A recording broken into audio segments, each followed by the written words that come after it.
All right, it's absolutely beautiful outside. I'm in a good mood, and I thought today I would talk about how to enjoy art again and creating art, regardless of what that is, whether it's making music or, in my case, writing books or, painting. I'm really I don't paint myself, but I'm really into paintings. I really like to see what local artists have going on. Maybe I might even buy some paintings in the future. But anyway, how to enjoy making your art again, because I feel like I've gone on a bit of a journey with this where at first I was just when I was first writing books, they were just sitting on my laptop. I was writing books, but I was not doing anything with anyone with them, or I wasn't showing them to anyone. I was just writing for fun. And eventually I was like, you think to yourself, I was like, hey, this is kind of a waste that my books are just sitting around. Like, I should get my books out there into the world, you know? And that leads you down a whole rabbit hole, because you start to look up stuff like, I got interested in self-publishing. So I was like, okay, how do people self-publish? And it's like, how do people successfully self-publish? Oh, wow, I discovered that there are some authors who make a lot of money by self-publishing. Wait a second. Maybe I'm onto something here. Maybe this could be a potential future career. And so when I finally got out of college and I got my my first full-time job, which was not too long ago, and it's been about a year at this point, I started making money, more money than I ever had in college, and I knew exactly what I wanted to do with it. I mean, multiple things. I was saving some money, putting aside lots of money, doing whatever. But I was also like, let me start advertising my books, because I self-published them in college. And I've learned a lot along the way. And the biggest thing, honestly, that I've learned is it's like, I was looking back at this past year. I'm like, when have I been the happiest? And when have I been the most unhappy? And it's so crazy, because the times when I was the most unhappy were the times when I was the most successful, if in a weird sense. Like, I still have yet to make like a good profitable income from my books. However, it's the times when I was trying to do it, how I've seen some other authors do it. And if you hop on Amazon, you can see there's so many books out there. There's so many, and you can compare yourself to whoever you want. And I've talked to other authors directly. I went to a convention, talked to an author, and you just compare yourself to other people. But you also get good advice. You have an author who's just absolutely taken off, launched a book. His book took off. I could see it rising up the Amazon charts, and I'm like, how did you do that? And he's like, let me tell you. And he gave me some pretty good advice, and I implemented some of it. Well, actually, as much as I could, I didn't, I suspect I haven't put down nearly as much money as he did, but I could potentially do that in the future. But the thing is, like I said, I finally started getting a couple of reviews coming in on my book and some other stuff, and I was the most unhappy. And it's like, why? It's because as soon as I started getting some traction, you're happy for a second, like there's that euphoria, and then you're like, I guess euphoria is a dramatic way to put it, but like there's that momentary dopamine. That's the word I'm looking for. And then you're like, I need to get the next dopamine. Like, I need to keep going. Like, finally, some real progress towards my goal.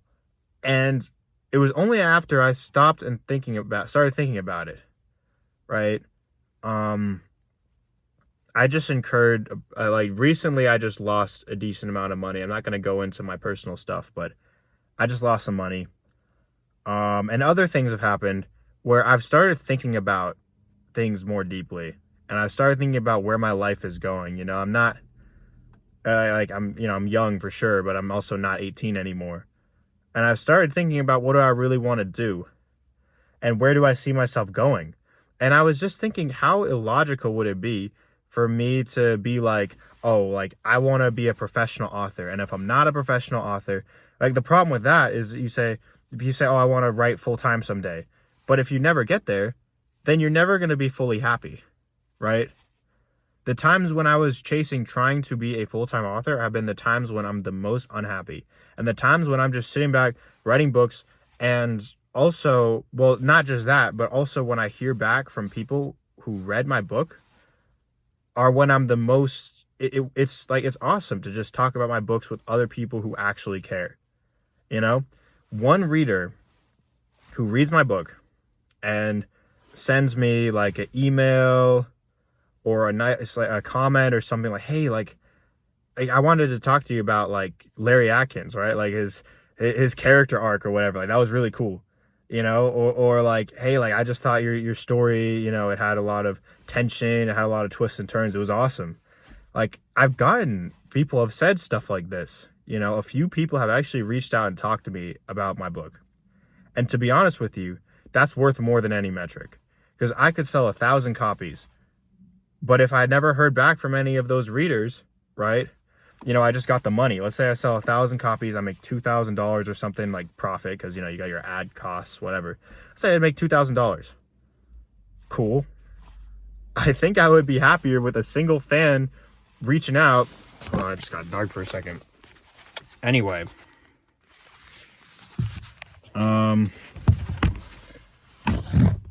Yeah, that's fine. Whatever. I hope you guys can see me. Anyway, I think I would be happier with a single fan reaching out than with 1,000 sales, but I never hear from anybody. So that's when it really hit me. I was like, okay, this is what you have to do. You know, we're told, because, you know, this is this is a capitalist world. We're told that if you have a hobby and you're good at it, you should monetize it. But that leads you astray. And even if it wasn't about monetizing, then it's about comparing yourself to other people and chasing numbers. How many reviews do I have? How many copies have I sold? Oh, this person has 11,000 people on their mailing list. This person has this person sold 10,000 copies in a single year. How do they do that? I want to be that person, you know? Like, I want to get ahead. That's what you start thinking, but it's a trap. It's a trap because you end up becoming, in a sense, you give yourself your own poverty, because the more that you want, right, the less you have. The more that you desire, the less happy you're going to be. So the way to be happier about your art, you know, is not to just, like, people say do it for yourself, but I don't think that, you know, when I was sitting, like, when my books were just sitting on my laptop, I don't think that that was, you know, better. I think it's good to share, and part of sharing my books is advertising, and that's a huge part, because actually all the people who have reached out to me directly who I didn't know personally is because of advertisements. So I think it's good to advertise, and even to try and make your ad dollars go as far as possible. Yes, like, learn about marketing so you can make your advertising costs go as far as possible. You can reach more people who are in your niche, who are going to more likely to actually read your book or buy your product and enjoy it. That's all around a good thing, you know? That's like a benefit of marketing. But the one problem is the end outcome. Like, what is your goal? If your goal is to make a full-time living off of what you do, that's respectable, that's admirable. But I kind of realized for my own thing, I was like, it's low-key not worth it. You know, I can make money in other ways using my skills that are more worth it.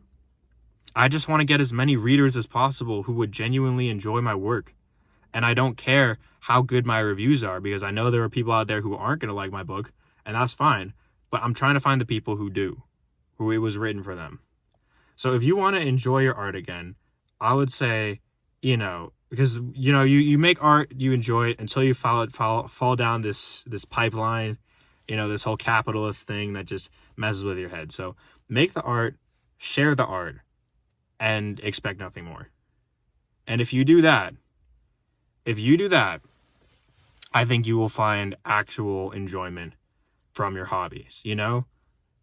Make paintings and sell, sell to that one person who really enjoyed the painting. Write books and find those few readers, right? Make a group, make a small group, make it like a Discord or email group chat or whatever, you know, maybe a group chat or whatever.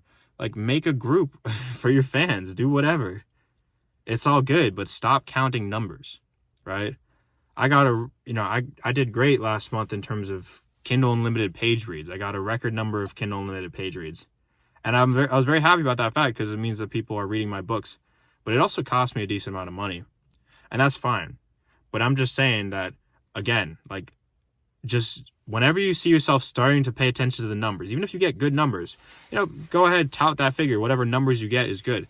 But stop chasing more numbers, right? I shouldn't be like, oh, I got 10,000 Kindle Unlimited page reads. Now I'm going to try and get 100,000. Why? Just enjoy what you have and focus your time on how to share your art the most effectively, and the rest will fall into place. That's all I got for you. Have a good day.